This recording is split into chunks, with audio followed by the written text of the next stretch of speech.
achieved a very high distinction. Now it is my great pleasure to introduce the 2010 Distinguished Teacher of the Year, Dr. Samir Hinduja.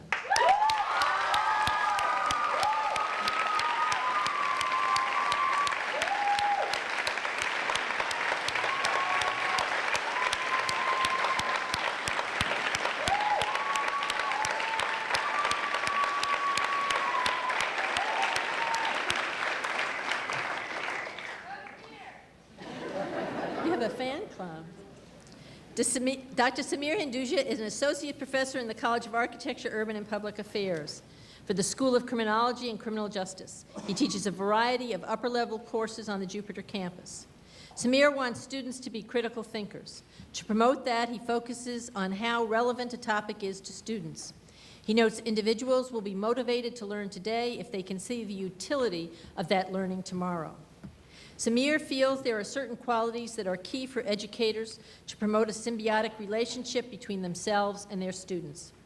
The first quality is being receptive to learning. Respect and appreciation for each student's background, experiences, and ideas are also important. Availability and a prompt response to students' inquiries as well. He is always available to the students and gives students extra credit mid-semester by giving them feedback to class material and course structure. In addition to teaching, Samir's research includes internet and computer-related crime. Gordon Bazemore, the director for the School of Criminology and Criminal Justice, writes, Samir's research methods often have to overcome the ethically cautious manner involved with the subject. But his high commitment to the subject and research drives Samir to keep pushing. Samir is also involved with many student organizations. He's the president of Victory Campus Ministries, the faculty advisor to the FAU Surf Club, Tennis Club, and the Ping Pong Club. That must be your fan club.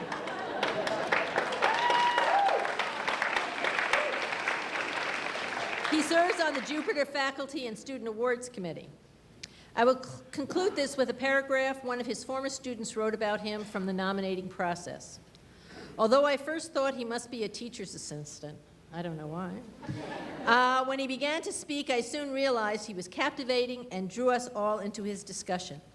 Many of the lectures I took to heart and shared with my friends. He inspired me to dig deeper and never give up the debate.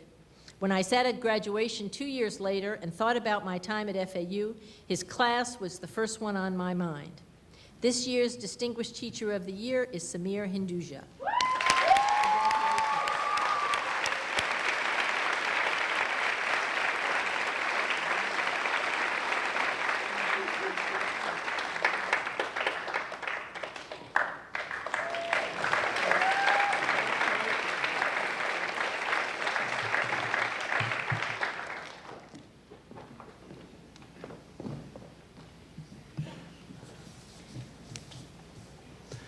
Good afternoon. I'd first like to thank President John Pritchett and Provost Diane Alperin, members of the administration, Dean Rosalind Carter, Chair Gordon Bazemore, my secretary Audrey DePass, fellow faculty members, members of the Student Advisory Committee who nominated me, to my past and present students, to all distinguished guests, thank you so much. I was so surprised to receive this honor, and I'm so tremendously grateful for it. I'm a criminologist, which means that I'm a social scientist, which means that my work largely involves studying people and picking up on their intrinsic and extrinsic needs, and trying to understand why they do what they do. It feels natural, and I imagine I was always drawn to this profession because I've always liked people watching. I remember being in social situations while growing up, and how I really enjoyed just listening and observing and thinking and reflecting. So it seems that what I do for a living fits me perfectly. And my years of experience, both in the classroom and in life, have shown me one really important thing that I believe has helped me as a professor and as a human being.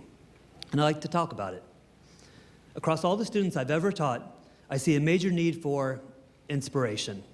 And I know that sounds cliche, but I can't think of a better way to put it or to conceptualize it. One of my favorite movies growing up was Jerry Maguire, and it had this poignant scene in it indelibly etched in my mind. Jerry Maguire, played by Tom Cruise, and Dorothy Boyd, played by Renee Zellweger, are just in her living room one evening hanging out, and she says to him, "Truth?" And Jerry's like, "Sure." And she says, "I care about the job, of course, but mostly, I just want to be inspired." And Jerry's like, "Me too." And Dorothy says, What you wrote inspires me. I'm working with you because of that memo. I loved that memo. And Jerry's like, it was a mission statement. The point is that we all want to be inspired. I want to be inspired by the books that I read, by the music that I listen to, by the movies I watch, by my loved ones, by the athletes I follow, by my friends, by the colleagues and peers and mentors in my life. And I'd like to believe that everyone is the same and that they have this inherent need that must be filled. Our students care about their degree, but mostly, they just want to be inspired. Our students need inspiration on a micro and a macro level. First off, they need inspiration that, yes, they can make it through their classes and they can make it through their degree program. But more importantly, our students need inspiration that somehow this is going to contribute to a better, easier life in the future. That it is somehow going to lead to growth, to less struggles, to more blessings, to less pain, to more pleasure, to less crappiness and more awesomeness.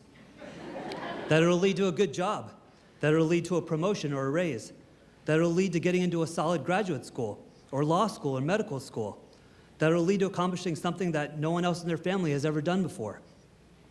Getting a university degree is a pretty major thing designed to enhance your current state of living, and it's not easy to do. It's not like buying a new dress shirt. It's not like getting a facial, from what I hear. You give up a good amount of your time and money and life in order to accomplish it. And we've been told by generations past and society today that it's something we really should do to categorically better improve our lives. And we just hope that somehow it'll matter.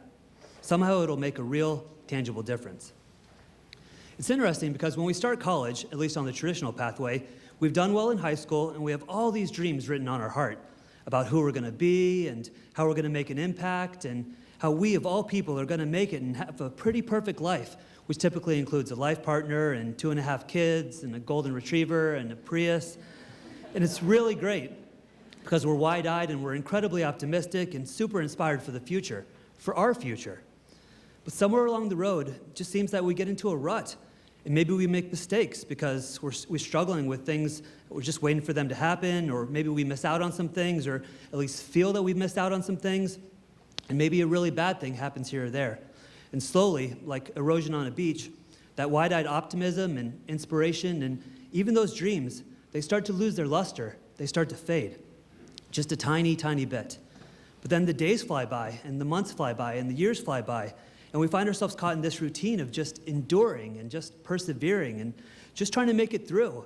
And things don't really seem to be changing, or at least not as quickly as we'd like them to, or in the ways that we envisioned they would. And so we start to whisper to ourselves certain things, certain rationalizations, certain justifications, to help us along, to make us feel better, about why things haven't perfectly come together yet. And we realized that back in middle school and even in high school, we had a ton more inspiration because it felt like the whole world was in front of us. Our whole lives were in front of us. But now it seems like we need more. And that more isn't really happening right now. So we start to struggle, and it steadily wears on us and wears us down. It starts to take its toll. And we become a little less of an optimist and a little more of a realist. And this leads to more resignation, more, this is just the way it is, and this is life, and I should just make the best of it. And then slowly but surely, all this leads to this massive collective shrugging of the shoulders, this massive collective sigh. This leads to a student body which is trying to do the right thing, trying to work hard, and trying to believe that things will come together for them, but a student body which just needs something more. And so this is who I find myself in front of at the beginning of the semester. And it is an absolute privilege and a challenge I set before me. And it starts in small ways. Hi, I'm Samir, and I'm your professor for the semester. It's good seeing you all. And I say it with a smile, and I'm cheerful, always, regardless of whatever else is going on in my life. And I begin to tell them about myself and how I got to where I am now. And I share with them certain struggles that they can relate to, about being right where they are and trying to figure out what I was going to do with my life, about learning to balance academics and a social life and the need to sleep, about how I realized at some point that putting in the effort to learn and grow as a person is one of the absolute best things in the entire world. And then I tell them that I believe that the material we're going to learn this semester is important, and I'm here to help do all I can to make sure that they get as much as possible out of this class and this small part of their university experience. And I set expectations that are challenging and somewhat high, because I believe that if they are low or mediocre, entropy takes over and we all sink to them. And I try to convey that we're in this together, you learning and me learning and us having a great class together. And I do so with enthusiasm, with the personal conviction that what I am doing is important because I'm trying to make a difference in the lives of others, and that what they are doing is important because they're trying to make a difference in their lives and in the lives of those around them. And then I get to see them every few days for class, and I look forward to it. And I learn their names and what they professionally aspire to. And I get to hear some of their stories as victims, as offenders, as bystanders, as television and movie watchers, as Facebook and YouTube users. And they start emailing or calling or stopping by the office.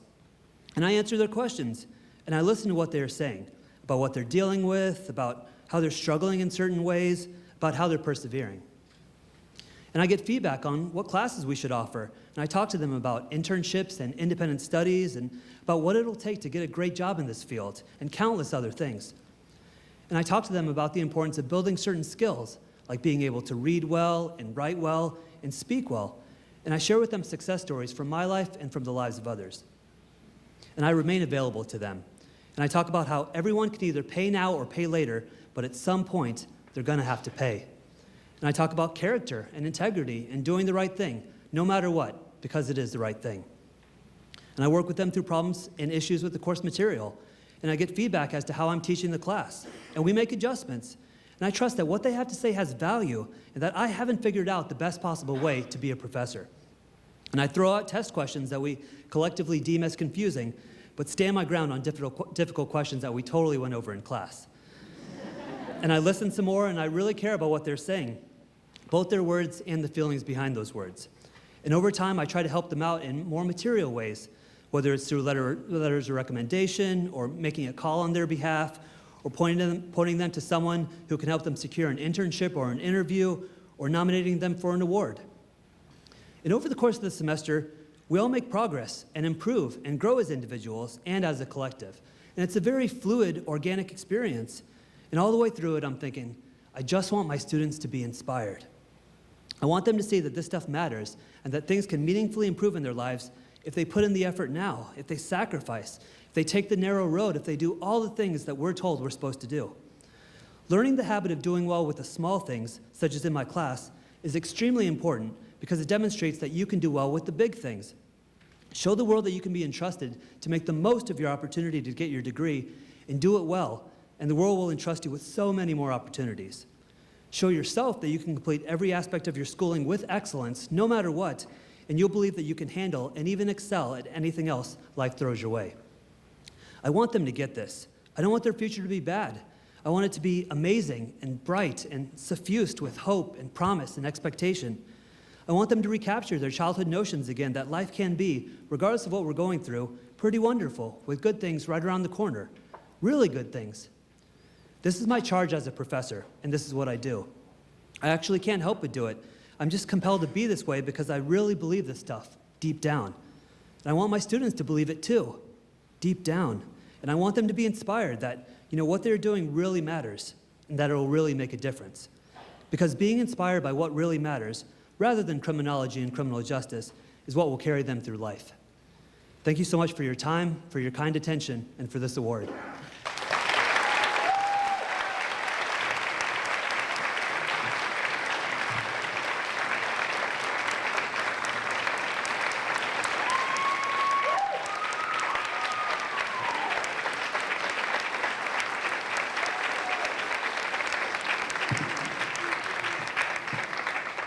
Outstanding job, Samir. This concludes the 41st Annual Honors Convocation here at FAU. You are all cordially invited to attend a reception that will be held just south of the theater lobby and the sculpture gallery. And there you'll have a chance to meet and congratulate all of our award recipients. At this time, I would like to ask you to please rise while the FAU Wind Ensemble, under Kyle's able direction, plays our alma mater. Kyle?